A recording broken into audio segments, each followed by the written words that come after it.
Hi, my name is Ian Siegel, and I'm the CEO of Streamline Learning and the author of the Tutor Bible. Today I want to talk about learning differences, and specifically kind of how learning differences get sussed out and when and why, and maybe unpack some of the controversy around especially accommodations for learning differences for standardized testing. That's what we see the most in high school. To start with, let's just talk about like how learning differences kind of show up and end up getting addressed in school. So typically, either in public or private school, something starts to crop up. Maybe the student is having trouble with reading or just staying on top of things. So that maybe there's dyslexia or executive functioning issues or ADHD. And usually it's like when it shows up in school, it's pretty pronounced. And usually it's paired with, struggling on a grade kind of basis. The challenge is that data point GPA, in terms of talking about whether students are doing well or not, is a super challenging one to kind of talk about today because of the massive grade inflation that's occurring in this country. The most popular grade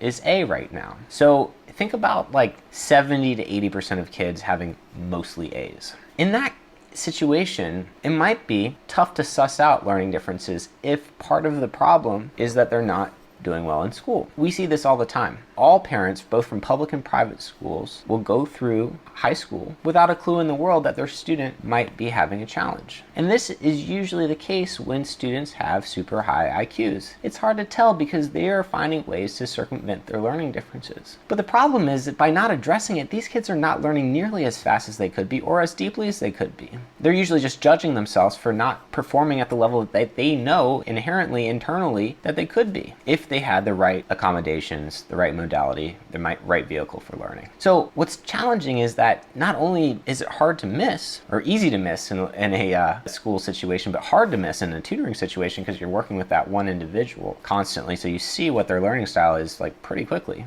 The problem is that schools are often defensive around kids having learning differences. I mean, one, if they didn't catch it and the student's parents are paying for the education in private school, it reflects poorly on the that side of the school. Second, it causes more work, and administrators are already stressed out. Why? Well, in my opinion, it's because the structure of school doesn't allow people to do their jobs of helping people learn. So what's the toughest whole reality of this is its impact on the student. Students aren't learning nearly at their potential. Why? Because the school doesn't even know how they learn or who they are as learners. Forget whether they're psychologically predisposed to be learning at their potential, which hardly ever happens when you're defensive in a classroom, hoping that you can prove that you're intelligent, not focusing on bringing in new information and ideas. In other words, it's kind of hard to know the learner if you're in a classroom of 20 to 30 kids, and it's more about the teacher talking rather than listening. That's how dynamic is completely flipped in any tutoring situation, where